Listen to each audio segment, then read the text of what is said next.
Ndugu wa Tanzania, nawasalimu kwa jina la Jamhuri ya Muungano wa Tanzania. Kazi na utu. Naitwa Luteni Kanali Sylvester Morris Mangule, mkurugenzi wa habari na uhusiano wa Jeshi la Ulinzi la Wananchi wa Tanzania. Ndugu wananchi, Jeshi la Ulinzi la Wananchi wa Tanzania linawajulisha wananchi kwamba hali ya mipaka ya nchi na usalama nchini ni shwari. Hali hii imechangiwa na hali ya wananchi ya kulinda na kudumisha amani na moyo wao wa kizalendo katika kushirikiana na vyombo vya ulinzi na usalama. Utulivu na amani uliopo nchini umewezesha wananchi kuendelea na shughuli zao za ujenzi wa taifa. Pamoja na uwepo wa hali ya amani na utulivu, kumekuwa na uhamasishaji na upotoshaji unaofanywa na wasioitakia mema nchi yetu, kwa kuwataka wananchi kushiriki kwenye vitendo vya vurugu na uvunjifu wa amani na utulivu nchini. Watu hao wanafanya uhamasishaji na upotoshaji huo kwa kulichafua jeshi kwamba litahusika kuwalinda wafanya vurugu na ghasia hizo.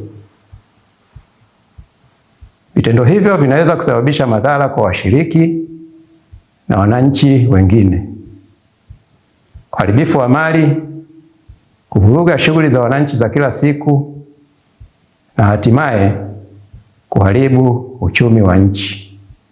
Ndugu wa Tanzania, jeshi linawasihi wananchi kupuuza wito wowote unaohamasisha kushiriki katika vurugu za aina yoyote.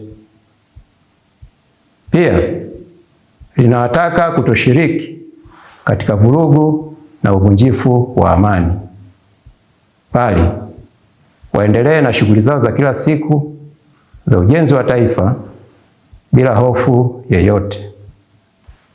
Jeshi halitasita kuchukua hatua stahiki kwa watakaoshiriki katika vurugu na uvunjifu wa amani, kwani ibara ya 147 kifungu kidogo cha pili kwenye mabano ya Katiba ya Jamhuri ya Muungano wa Tanzania ya mwaka 1977 pamoja na mambo mengine inalipatia jeshi jukumu la ulinzi na usalama wa nchi na wananchi wa Tanzania. Aidha, jeshi limepewa mamlaka kisheria kusaidia mamlaka za kiraia pale kunapotokea vurugu, ghasia na uvunjifu wa amani nchini kwa mujibu wa kifungu cha 22 cha Sheria ya Ulinzi wa Taifa sura ya 192. Ndugu wananchi, jeshi linaomba wananchi kutoa taarifa kwa viongozi wa vijiji au viongozi wa mitaa na vyombo vya ulinzi na usalama kuhusu uchochezi au viashiria vya uvunjifu wa amani ili kudumisha utulivu nchini. Aidha, jeshi linawahakikishia wananchi kuwa litaendelea kutekeleza majukumu yake ya ulinzi wa nchi, ulinzi wa katiba, ulinzi wa mamlaka ya nchi, pamoja na kusaidia mamlaka za kiraia kwa weledi, utii, uaminifu na uhodari wa hali ya juu na kwa kuzingatia viapo vyetu.